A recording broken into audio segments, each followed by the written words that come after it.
Voltage is under half breaks. Just a Quick touch. Increasing voltage now.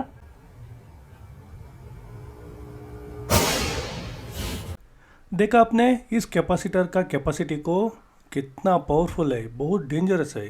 ये आपका motherboard में बहुत सारा आपको देखने के लिए मिलेगा, लेकिन एक बार एक्सप्लोड हुआ तो हालत क्या हो सकता है। आइए आज का वीडियो में देख लेंगे कैपेसिटर का कैपेसिटी क्या होगा लैपटॉप मदरबोर्ड में। Welcome to our channel.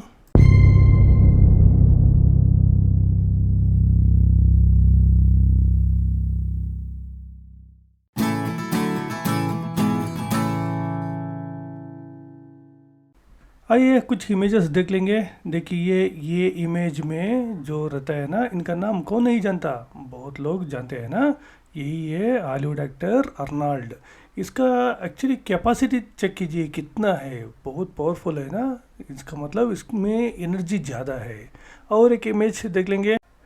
ये कौन है, इसको कौन नहीं जानता। एक्चुअली ये ब्रूस ली है। ये बहुत स्लिम, लेकिन देखने में स्लिम, लेकिन इसके अंदर बहुत सारा एनर्जी है। बात ये होता है, पहले वाला इमेज में एक बड़ा बॉडी था, इसमें थोड़ा स्लिम बॉडी है लेकिन एनर्जी भी है। ओके, और एक इमेज देख लेंगे। ये इमेज देखिए कितना एनर्जी है। ये पहला और सेकंड वाला को कंपेयर किया तो बहुत कम है, लेकिन इसमें भी थोड़ा एनर्जी है। कितना चाहिए उतना ही। ये होता है एनर्जी। एनर्जी का मतलब कैपेसिटी। कैपेसिटी एक एक व्यक्ति के अनुसार इधर मैं दिखाया हूँ। आइए कंपोनेंट के अनुसार क्या होता है। ये सभी इमेज देख लीजिए, ये सभी एसएमडी कैपेसिटर्स है। हम सिर्फ एसएमडी के बात करेंगे क्योंकि ये हमारे लैपटॉप में रहेगा, इसलिए ये सभी डिफरेंट काइंड का कैपेसिटर्स है। इसके बारे में आगे चर्चा करेंगे। ये कैपेसिटी क्या डिफरेंस होता है। अभी तक इमेजेस आप देख लिए है ना, सभी का सभी ऐसा ही होता है। इसमें थोड़ा बड़ा कैपेसिटी रहता है, कुछ में थोड़ा कम कैपेसिटी रहता है। वो कम करने से किस लिए फ़ायदा और बड़ा रहने से किस लिए फ़ायदा हमारा मदरबोर्ड में, और एक ड्रॉबैक क्या होता है, इसमें सभी हम चर्चा करेंगे एक बाय एक। थोड़ा बोरिंग सेशन चालू करेंगे। कैपेसिटर क्या होता है। कैपेसिटर एक इलेक्ट्रॉनिक कंपोनेंट है, हम जानते हैं। ये इलेक्ट्रॉनिक कंपोनेंट कौन सा होता है, पॉजिटिव कंपोनेंट्स में एक है। इसमें क्या होता है, दो प्लेट रहेगा, दो प्लेट सेपरेट रहेगा, उसके बीच में कुछ वैक्यूम रहेगा। वैक्यूम या डाइइलेक्ट्रिक एनर्जी क्या है, डाइइलेक्ट्रिक मटेरियल्स रहेगा, वो सेपरेट करते हैं ना। उसके बीच में जो रहता है ना, उसी को कहलाता है डाइइलेक्ट्रिक। ओके, जो कैपेसिटर का कैपेसिटी, जो कैपेसिटी स्टोर करते हैं ना, उसको कहलाता है कैपेसिटेंस। उतना ही, बस बहुत सिंपल भाषा में बोल दिया तो पैरेलली दो प्लेट रहेगा, बीच में एक वैक्यूम रहेगा, बस हो गया। जो वैक्यूम को वो कहलाएगा डाइइलेक्ट्रिक, और जो कैपेसिटी जो रहता है ना कैपेसिटर का, उसको कहलाएगा कैपेसिटेंस। इस इमेज को देख लीजिए। एक दो प्लेट जो रहता है ना, दो प्लेट को वो सप्लाई दे दिया तो क्या है, सप्लाई का मतलब वोल्टेज, एक तरफ पॉजिटिव और एक तरफ नेगेटिव दे दिया तो ये कैपेसिटर में बताया था। दो प्लेट के बीच में क्या रहता है, डाइइलेक्ट्रिक का जो वैक्यूम रहता है ना, उसको डाइइलेक्ट्रिक कहलाता है। अगर एक सप्लाई पॉजिटिव साइड पे दिया और नेगेटिव साइड पे दिया, ये डीसी सप्लाई दिया, डायरेक्ट करंट सप्लाई दिया, तो अभी ये कैपेसिटर में क्या होगा चेंजेस। ये पॉजिटिव इधर से आके इधर आता है, इधर चार्ज होता ही रहता है, चार्ज होता ही रहता है। इसका मतलब ये पॉजिटिव आके इधर फिलअप हो जाता है, लेकिन ये जो पॉजिटिव है ना, ट्राई करता है इधर जाने के लिए, लेकिन नहीं जा सकता क्योंकि इसके बीच में है डाइइलेक्ट्रिक कंपोनेंट जो वैक्यूम रहता है ना। इसके वजह से ये प्लेट का कैपेसिटी कितना है, उतना पॉजिटिव होल्स आके इधर नेगेटिव, कितना कैपेसिटेंस है प्लेट 2 में, उतना नेगेटिव आके स्टोर हो जाता है। उसके बाद जो होता है ना, वो कंप्लीट होने के बाद वो उधर ही स्टक हो जाता है, आगे नहीं जाता। इसका मतलब ये हो गया, कैपेसिटर डीसी में डीसी कनेक्ट किया तो ये प्लेट के अनुसार ये चार्ज होगा। मैंने कैपेसिटी ऑलरेडी बताया ना, 3 इमेज को दिखा के ऐसा ही पॉजिटिव प्लेट में कितना एनर्जी चाहिए उतना पॉजिटिव आके स्टोर होगा, इसमें नेगेटिव आके स्टोर होगा, उतना ही बस बीच में डाइइलेक्ट्रिक रहेगा। इसका मतलब ये हुआ, ये पॉजिटिव जो डीसी में डायरेक्ट करंट में एक कैपेसिटर अलो नहीं करेगा। इसका मतलब प्लेट में कितना एनर्जी है उतना स्टोर करके छोड़ देता है। अगर आपने ये रिवर्स में डाल दिया तो रिवर्स का मतलब इधर पॉजिटिव के बदले नेगेटिव और नेगेटिव के बदले में पॉजिटिव डाल दिया तो इधर क्या हो गया, अट्रैक्ट हो जाता है ना, इधर पॉजिटिव ऑलरेडी स्टोर रहता है। आप ऑफ किया तो ऑफ का मतलब ये नेगेटिव होता है ना, इधर नेगेटिव रहता है, नेगेटिव इधर क्या करता है, अट्रैक्ट करता है। उसके बदला इसका मतलब क्या होता है, इसका जो एनर्जी स्टोर रहता है ना ये सभी अगर इधर लोड रहेगा तो लोड के साथ ये घुसेगा। इसका मतलब ये हो गया, जो एनर्जी स्टोर होता है ना डिस्चार्ज होता है। डिस्चार्ज पहले क्या होता है, पॉजिटिव डालने से चार्ज होता है। अगर आपने ऑफ किया तो क्या होता है, एक लोड डाल दिया तो उसमें डिस्चार्ज होता है।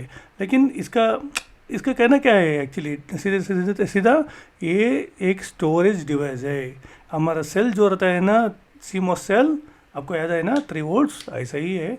इसमें 2 प्लेट में कितना एनर्जी रहता है उतना एनर्जी डिस्चार्ज कर लेता है एक बार लोड डाल दिया तो। मैंने कहा था ना, अगर आपने वोल्टेज का जो सोर्स रिमूव किया तो इधर क्या होता है, जो एनर्जी स्टोर होता है ना वो आके लोड पे आता है। देखिए इधर करंट किधर आ रहा है, इधर आके इधर कंप्लीट सर्किट हो रहा है। जैसे ही 3 वोल्ट्स का सीमोस सेल डालते हैं ना, पॉजिटिव और नेगेटिव ऐसा ये एक्ट करेगा। ओके, अभी इसका काम क्या है, डिस्चार्ज। डिस्चार्ज के लिए एक लोड चाहिए, नहीं तो आप बैटरी ये डाल के रख लिया तो इसमें चार्ज ऐसे ही रहेगा अनटिल अनलेस आपने लोड को कनेक्ट किया। तो आपने एक बार लोड कनेक्ट किया तो ये कम्प्लीटली करंट पास करेगा। इसका मतलब ये सेल जैसा एक्ट करेगा। पहला चीज़ ये याद में रख लीजिए, जब भी सप्लाई रहेगा, मैं फिर से रिपीट कर रहा हूँ, जब भी सप्लाई मिलेगा ये चार्ज करके रख लेता है। डीसी में मैं बोल रहा हूँ, डायरेक्ट करंट में। ओके, डायरेक्ट करंट में ये पॉजिटिव पॉजिटिव नेगेटिव नेगेटिव ये अपोजिट रहता है ना, इसमें डाइलेक्ट्रिक एनर्जी रहता है। इसलिए ये क्या है, सेपरेशन वैक्यूम जो रहता है ना, इसलिए इधर से इधर नहीं घुसेगा। इधर क्या होता है, एक लोड डीसी सप्लाई को रिमूव करके एक लोड डाल दिया तो ये आप देख सकते हैं करंट पास करेगा। इसको कहलाता है discharging time of the capacitor, इधर से इधर तक। अभी आपको समझ में आया ना कैपेसिटर क्या चीज़ है। मैंने बताया ना कैपेसिटर क्या चीज़ है, आपको पॉजिटिव एनर्जी देने से क्या होता है और एनर्जी रिमूव करके एक लोड डाल दिया तो कैसे ये काम करेगा। देखिए ये working principle of capacitor, working principle of capacitor कैसे ये काम करेगा। ये देखिए इमेज इधर कनेक्ट हुआ है सोर्स, अभी क्या करेगा, चार्ज पॉजिटिव नेगेटिव चार्ज हो रहा है। एक बार डिस्कनेक्ट करने से क्या होता है, लोड से आके ये एलईडी ग्लो करेगा। देखिए इधर फिर से कनेक्ट है, कनेक्ट किया तो क्या होता है, इधर पॉजिटिव नेगेटिव चार्ज हो रहा है और इसको डिस्कनेक्ट करने से इधर एलईडी है, इधर ग्लो हो रहा है। देखिए इधर डिस्चार्ज हो गया। फिर से मैं दिखाता हूँ आपको, एक बार चार्ज होता है पॉजिटिव नेगेटिव, एक बार चार्ज हो रहा है और इसके बाद ये डिस्चार्ज हो रहा है। देखिए इसको कनेक्ट करने से ये डिस्चार्ज हो रहा है, लाइट ग्लो कर रहा है। देखिए कैपेसिटर्स इन पैरेलल कैसे होता है, पैरेलल में इसका एडिशन हो जाता है। हमने रेजिस्टर्स को देखते हैं ना, किधर देखते हैं, सीरीज में क्या होता है, ऐड हो जाता है रेजिस्टेंस। इधर पैरेलल में कैपेसिटर्स ऐड हो जाता है, जस्ट अपोजिट है रेजिस्टर्स के लिए। ओके, अभी कैपेसिटर्स क्या होता है, sum of C1 + C2 + Cn C tot. Okay, total capacitor C1 + C2 + something जो कनेक्टेड है ना, पैरेलल में रहेगा तो इसका कैपेसिटी बढ़ जाता है। हमारा सर्किट में ज़्यादा से ज़्यादा पैरेलल ही दे सकते हैं। क्यों दे सकते हैं, क्यों दे रहे हैं वो सभी मैं सर्किट जो आता है ना तब मैं आपको बोल देता हूँ। अभी आप इतना ही जान लीजिए, जो रजिस्टर में होता है ना सीरीज में क्या होता है, रेजिस्टेंस ऐड हो जाता है। ऐसे ही इधर कैपेसिटर्स ऐड हो जाता है, कब पैरेलल कनेक्ट किया तो। देखिए अभी सीरीज में क्या होता है, ऐसा ही रजिस्टर जो पैरेलल में होता है ना वही इधर कैपेसिटर सीरीज में होता है। इसलिए आप याद में रख लीजिए, थोड़ा अपोजिट जो रजिस्टर्स होता है ना उसके अपोजिट में कैपेसिटर्स है। सीरीज में क्या होता है, ये डिवाइड हो जाता है। डिवाइड का मतलब जो कैपेसिटर्स का कैपेसिटी कम हो जाता है। इसका फार्मूला ये 1 C टॉट = 1 / C1 + C2 ऐसा ही n तक। ओके ना, ये बहुत सिंपल से। सीरीज में क्या होता है, डिवाइड हो जाता है, पैरेलल में ऐड अप हो जाता है, उतना ही बस। ये अभी स्टैंडर्ड के बारे में बात किया तो स्टैंडर्ड ऑफ यूनिट्स क्या होता है, एक्चुअली कैपेसिटर को फैरेड्स में कहलाता है। ये माइक्रोफैरड, देखिए माइक्रोफैरड का मतलब 10⁻⁶, नैनोफैरड 10⁻⁹, ओ बाप रे। पिकोफैरड उससे भी बहुत माइनस होता है, 10⁻12। ओके, ये सभी आपको याद में रहना चाहिए। पिकोफैरड क्या होता है, नैनोफैरड क्या होता है, माइक्रोफैरड क्या होता है, क्योंकि सभी कैपेसिटर फैरड में नहीं क्या है मेजरमेंट करता है, उसको क्या मेजरमेंट करता है माइक्रोफैरड, नैनोफैरड और पिकोफैरड में। ओके, तो ये एक फैरड जो रहता है ना बहुत बड़ा है एक्चुअली, बहुत कैपेसिटी ज़्यादा है एक्चुअली। फैरड ने इसको आविष्कार किया था, इसलिए फैरड रखा है। ओके, वो छोड़ दीजिए, वो हिस्ट्री हमको नहीं चाहिए अभी। ये पिकोफैरड का मतलब 10⁻12, इसका मतलब 12 zeros होगा उनके बाद। ये 10⁻⁹, 9 zeros होगा और इसमें 6 zeros होगा। ये कैपेसिटर का सिंबल, ये जो कैपेसिटर का सिंबल पहले वाला जो है ना उसमें पोलैरिटी नहीं है, इसका मतलब नॉन पोलर कैपेसिटर। आप कैसे भी आप डाल सकते हैं, उल्टा सीधा कैसे भी। लेकिन इसमें देखिए, इसमें एक प्लस मार्क दिया हुआ है सेकंड वाला में, उसमें क्या होना चाहिए, प्लस प्लस में ही कनेक्ट करना चाहिए, नेगेटिव नेगेटिव में ही कनेक्ट करना चाहिए। नहीं तो पहला जो स्टार्टिंग में वीडियो दिखाया ना, बट बूम बूम बूम हो जाता है। ओके, अभी जो इसमें नीचे दिखाई दे है ना वो प्लस प्लस दिखा तो वही है। और एक variable capacitor, non polarized fixed capacitors अभी इसमें हो गया। Polarized fixed capacitor, variable capacitor जो कैपेसिटी इसका वेरी होता ही रहता है। ट्रिमर कैपेसिटर, ये देखिए ट्रिमर कैपेसिटर, उसको शार्पनेस ये आया तो मैं बोल देता हूँ, नहीं आता है एक्चुअली आपको। ओके, जनरल पोलराइज्ड कैपेसिटर ऐसा रहता है, और इलेक्ट्रोस्टैटिक कैपेसिटर्स का सिंबल ऐसा रहेगा। अभी आपके कैपेसिटर में क्या क्या होता है, क्या क्या चीज़ रहेगा ये देख लेंगे। ये कैपेसिटर हो गया ना, बहुत सारा कैपेसिटर देख चुके हैं आपके मदरबोर्ड में। इसके जो कनेक्टिंग टर्मिनल, जो एल्यूमिनियम का जो पॉइंट रहता है ना, इसको कहलाता है कनेक्टिंग टर्मिनल। और इसके जो बीच में जो रहता है ना, ये जो ब्राउन वाला, इसको सेरामिक लेयर्स, डाई इलेक्ट्रिक, मैंने बोला था ना जो एम्प्टी स्पेस रहता है ना, ये एसएमडी कंपोनेंट्स में डाई इलेक्ट्रिक ऐसा ही रहता है, सेरामिक लेयर्स।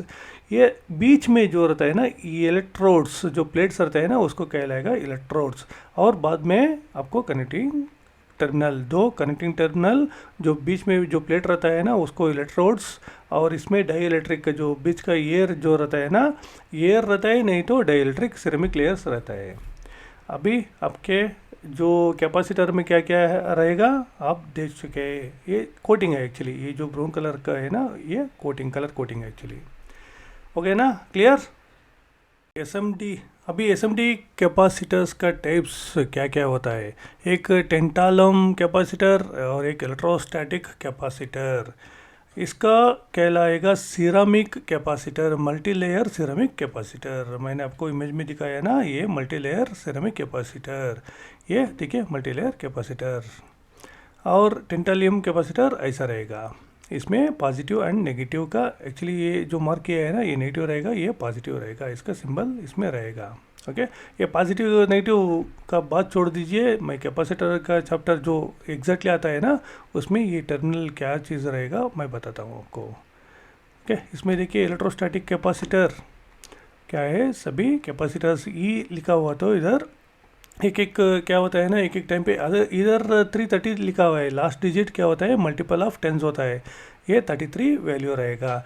इसमें क्या होता है ना, सिर्फ कोड रहेगा एक्चुअली। कोड रहने से क्या होता है, ई रहने से 2.5, जी रहने से 4 वोल्ट्स इसका कैपेसिटी, जे रहने से 6.3 का कैपेसिटी, इधर 16 वोल्ट्स दिया है ना, इसका 16 वोल्ट्स का मतलब सी रहेगा कैपेसिटर्स कोड। ठीक है, ये पूरा का पूरा V E H E D C सभी के लिए ये वोल्टेज कैपेसिटी ये रहेगा, याद में रख लीजिए। इसमें एक एक बार कोड रहेगा, कोड आता है एक्चुअली इसमें, ये रहेगा तो 10 वोल्ट्स का रहेगा ऐसा।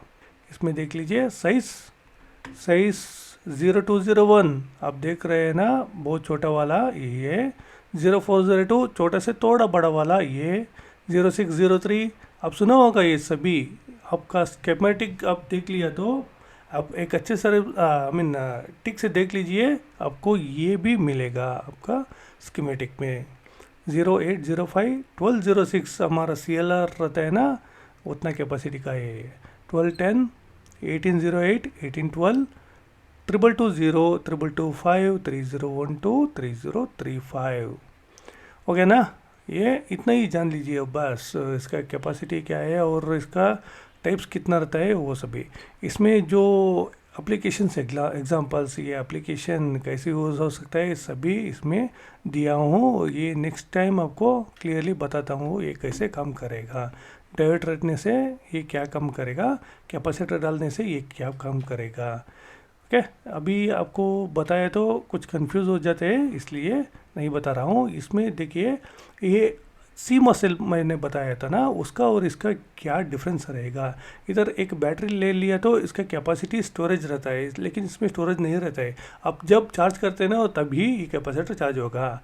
ये बैटरी में क्या होता है, हमेशा स्टोरेज रहता है, एनर्जी डेंसिटी रहता है, इसमें नहीं रहेगा। चार्ज और डिस्चार्ज रेट इसमें कम है, एक्चुअली इसमें नहीं रहेगा। चार्ज डिस्चार्ज कंटिन्यूसली नहीं रहेगा, जब आप कनेक्ट करते हैं ना डिस्चार्ज होता है, ऐसा है। ओके, इसमें क्या होता है, चार्ज डिस्चार्ज कंटिन्यूसली रहता है। लाइफ स्पैन जो रहता है ना इस पर ज़्यादा रहता है।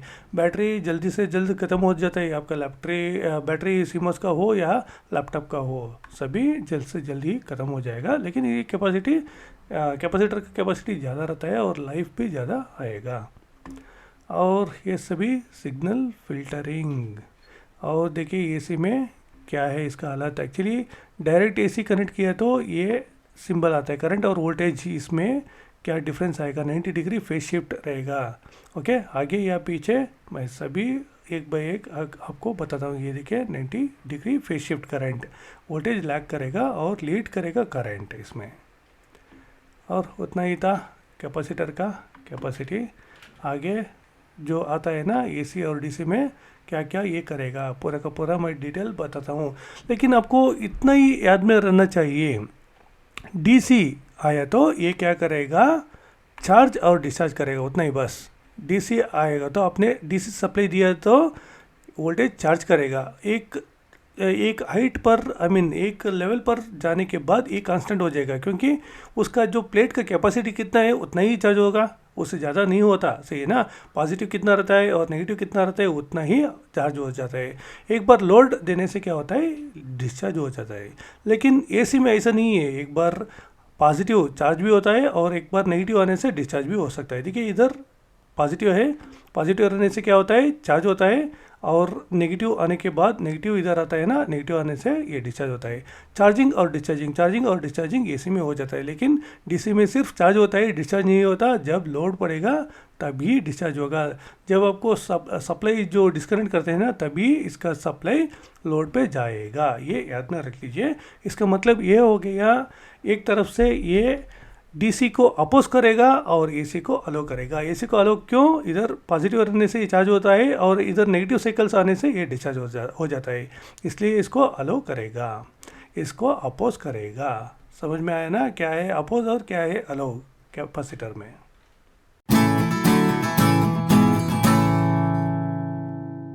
अभी मैंने एक लैपटॉप का स्कीमेटिक ले लिया हूँ। ये सभी हम बिल्डिंग कंस्ट्रक्शन करते वक्त एक ब्लू स्केच डालते हैं ना, ऐसे ही लैपटॉप कंस्ट्रक्शन करने से पहले ये ब्लू स्केच रेडी होना चाहिए। ये ब्लू स्केच देख लेंगे, इसमें कैपेसिटर का काम क्या है। सिंबल मैंने आपको दिखाया कैसा रहेगा, ये रहेगा। इसका मतलब क्या हो गया, इसका मतलब नॉन पोलर कैपेसिटर, सही है ना। इसका पोलैरिटी कैसे भी हो आप डाल सकते हैं। मैंने और एक बात बताया आपको, ये 1 2 3 इधर देखिए, ये 19 वोल्ट्स का पाथ, आप एक बार अडाप्टर डाल दिया तो उसमें क्या रहता है 19.5 वोल्ट्स इसमें आएगा। ये पॉजिटिव और ये इसमें नेगेटिव ग्राउंड हो जाएगा, सही ना। नेगेटिव ग्राउंड और पॉजिटिव पाथ में 3 कैपेसिटर दिया हुआ है। क्यों दिया हुआ है 3 कैपेसिटर, ये कैपेसिटर यूज़ किस लिए करते हैं, ये एक्चुअली जो इसमें जो पॉजिटिव हमको क्या चाहिए, हमेशा के हमेशा आप DC कनेक्ट किया तो हमको प्योर DC ही चाहिए। इसमें अगर आपका जो इंटरनल इलेक्ट्रिसिटी के जो वेरिएशन से आपको कुछ नॉइस AC डिस्ट्रैक्शंस आए तो ये क्या करेगा, कैपेसिटर का काम क्या है, AC को अलाउ करेगा और इसमें ग्राउंड है ना, ग्राउंड पे छोड़ देगा। एक बार DC आया तो इधर जो 2 प्लेट है ना, पूरा का पूरा चार्ज करेगा और कंप्लीट होने के बाद वही चार्ज क्या होगा, अपोज होगा। इसका मतलब प्योर DC इसमें जाता है। कुछ AC आए तो इसमें इसके अंदर आके ये ग्राउंड हो जाता है। ये 3 कैपेसिटर देने से पैरेलली कनेक्ट करने से बहुत इफेक्टिव रहेगा। अभी इतना ही जान लीजिए, AC आने से ये स्किप करेगा, इसका मतलब ये अलो करेगा। DC आने से क्या करेगा, जो प्लेट का कैपेसिटी कितना है उतना चार्ज करके उसको अपोज करेगा और आगे ये प्योर DC बढ़ेगा। उतना ही बस कैपेसिटर का काम। Tata bye bye.